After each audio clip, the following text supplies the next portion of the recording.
Welcome to the Salt Strong Podcast, disrupting fishing entertainment as you know it. Prepare to laugh. Prepare to get to know fishing legends in a whole new and unfiltered way. And on occasion, you might even learn a thing or two about fishing. Here's your host, Joe Simons. Like diamonds.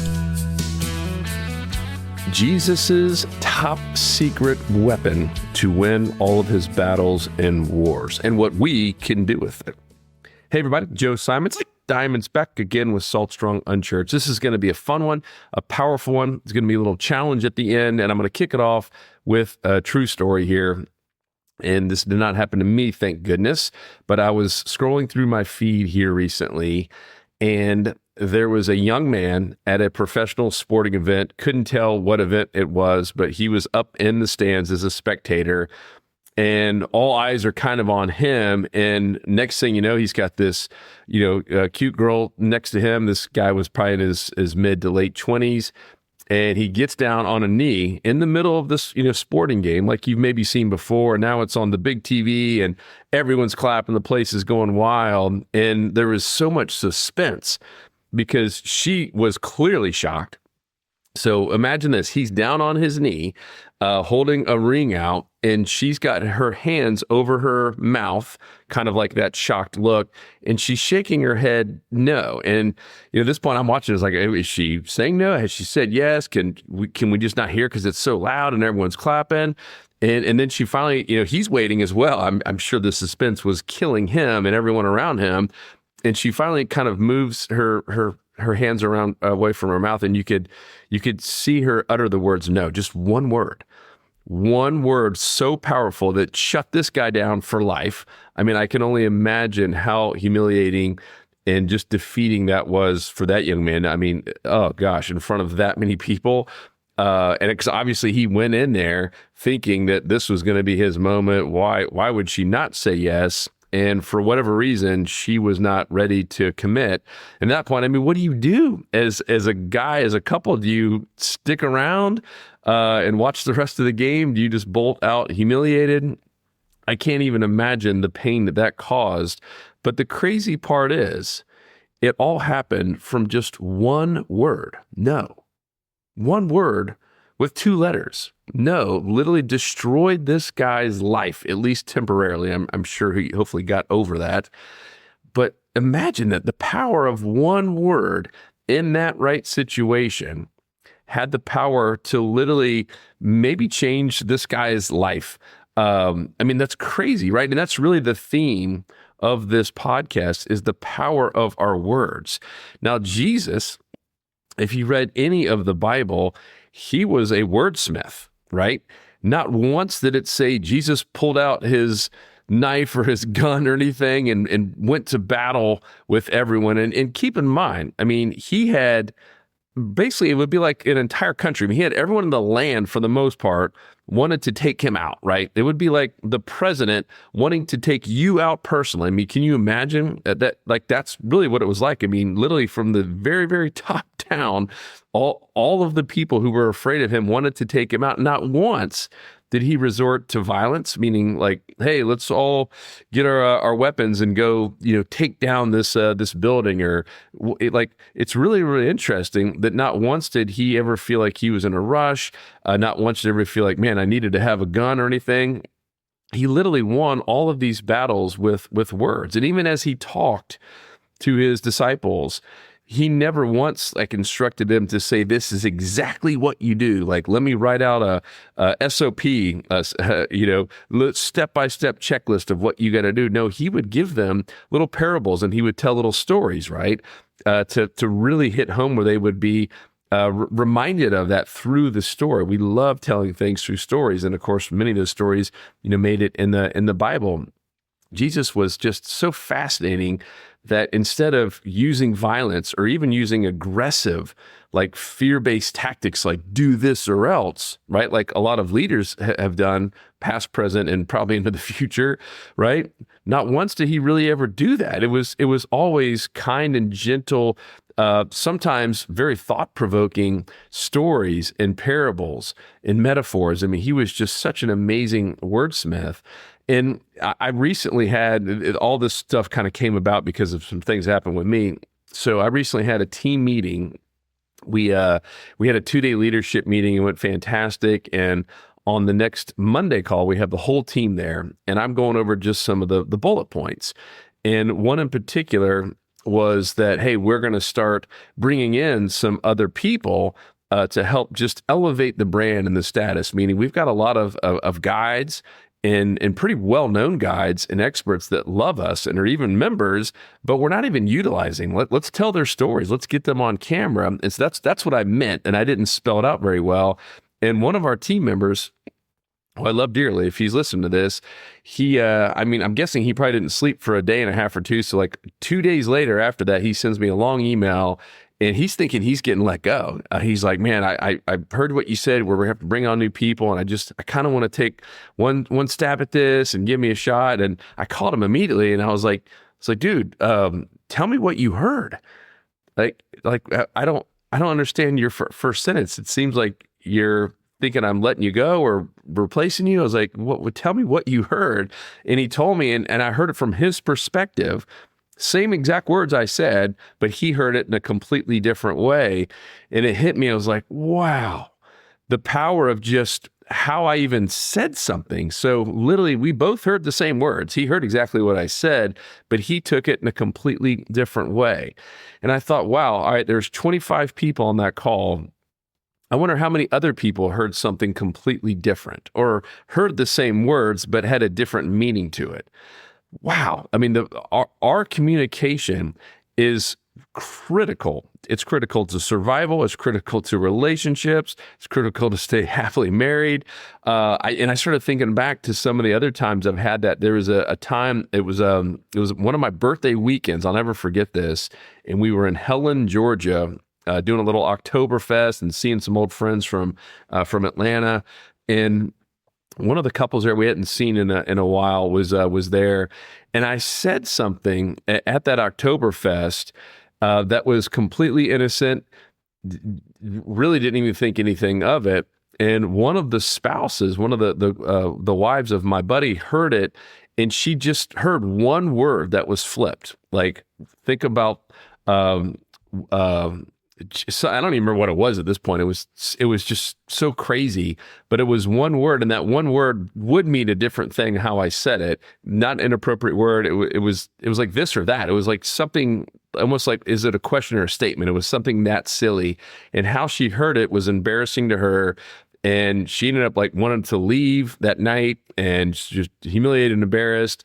And like it kind of put a little bit of a gap between my buddy and I, and I just didn't understand. Like that whole night, it bothered me. I was like, what happened? Like, what did I say? I literally couldn't figure it out. And it wasn't until a couple weeks later where I finally got a hold of her on the phone. Like, she wouldn't even talk to me.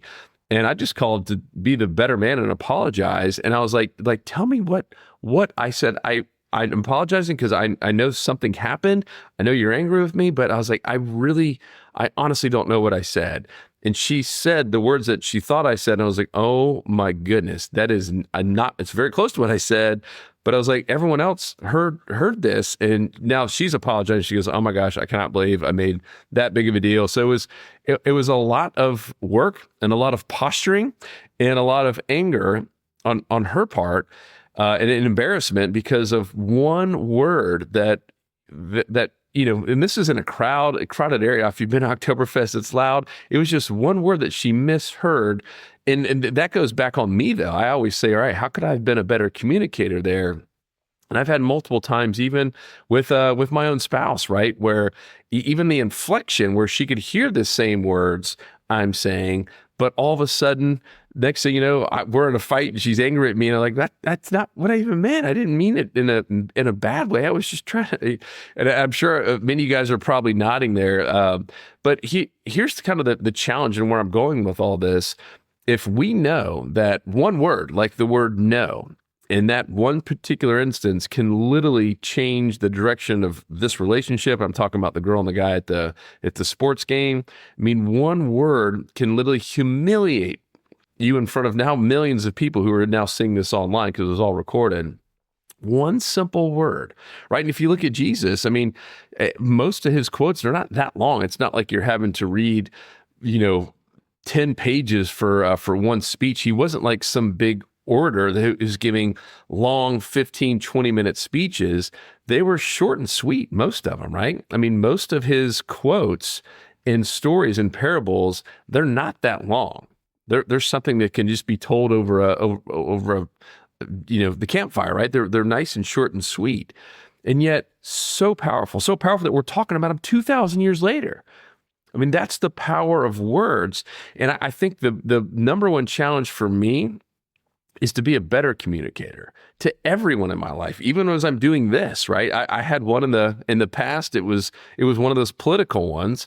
I almost regret doing it.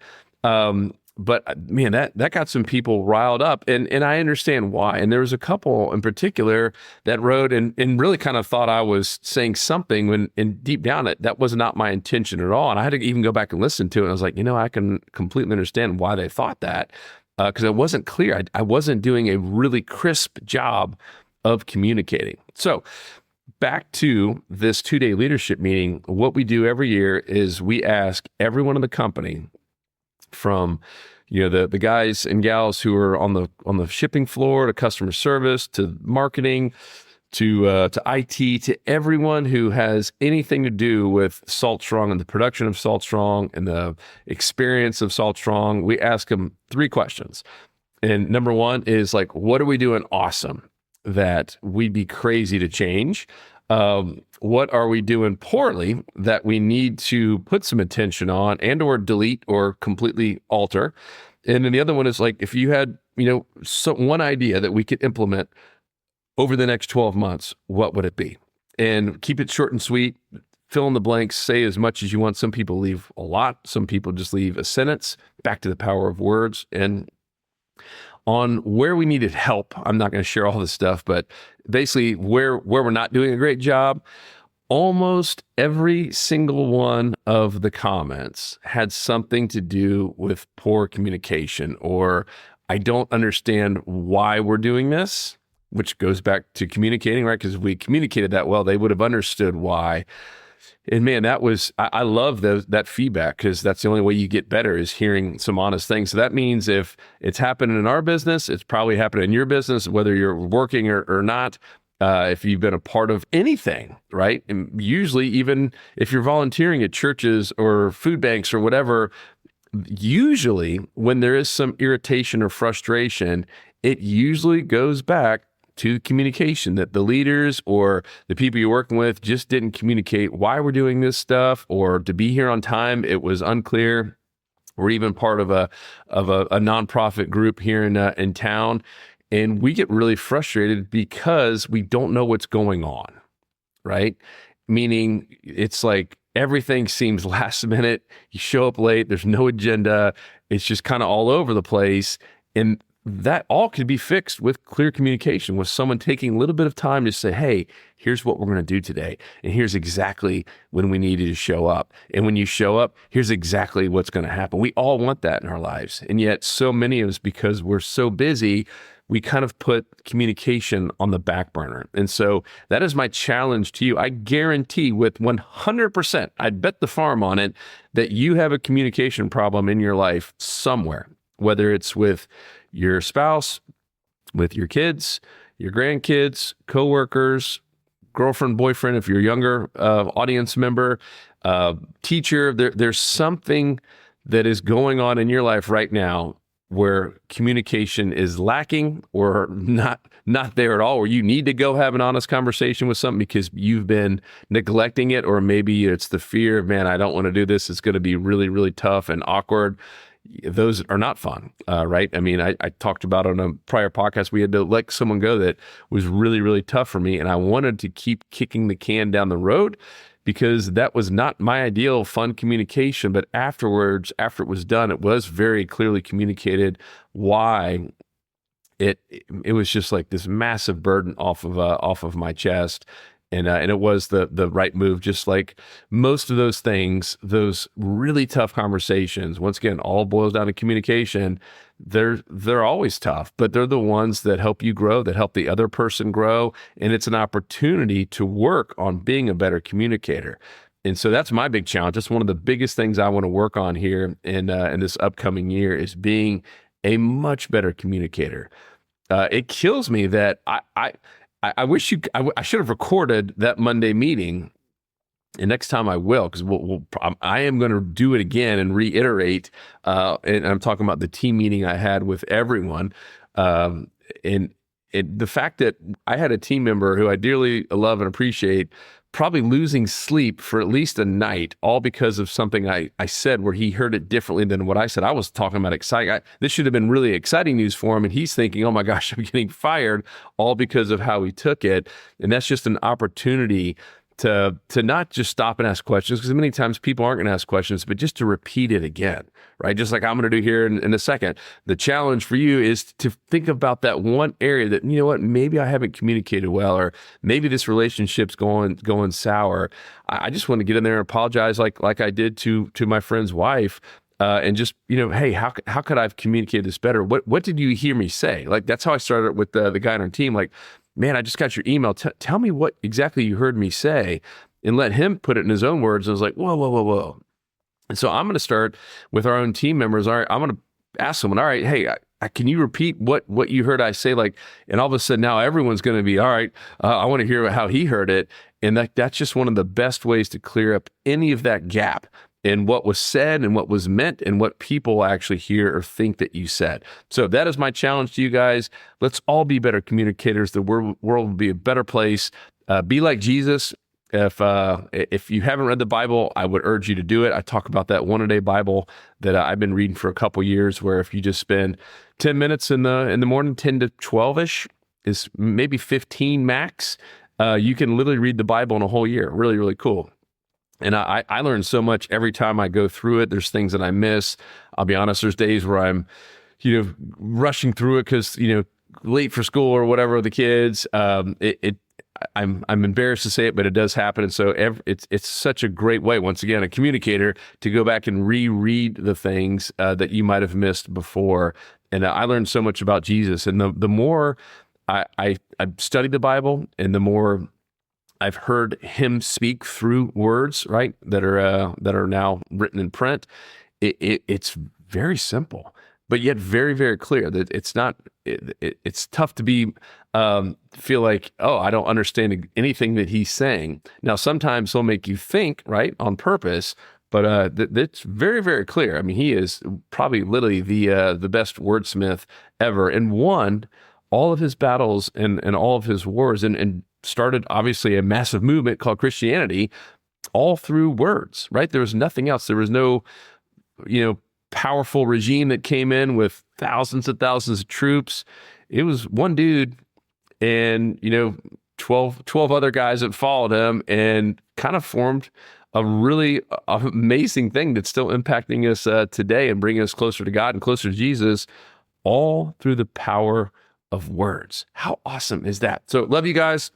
Love any feedback, as always, joe@saltstrong.com. Hit me up. Otherwise, I will talk to you on the next Unchurched. Go out there, be a wordsmith, communicate clearly, especially to your loved ones, and anything that's important that could possibly be misconstrued. Oh man, I probably, who knows how many other examples I have that people haven't even told me about. So that is going to be my big challenge personally, is I want to communicate so well and so clear, where no one is leaving a meeting with me, either one-on-one or in a group, unclear of what I said. How awesome would that be, to be known in life for someone? Yeah, when Joe said something, we knew exactly what he meant. And I don't think people are saying that about me right now, and that bothers me. So that is going to be my big thing I work on. So love you guys. I'll talk to you on the next episode. 'Cause fishing, it's in my soul. It was passed down to me from the days of old. Find us on the water if there was a way. It's been said my papa, he wrote the book on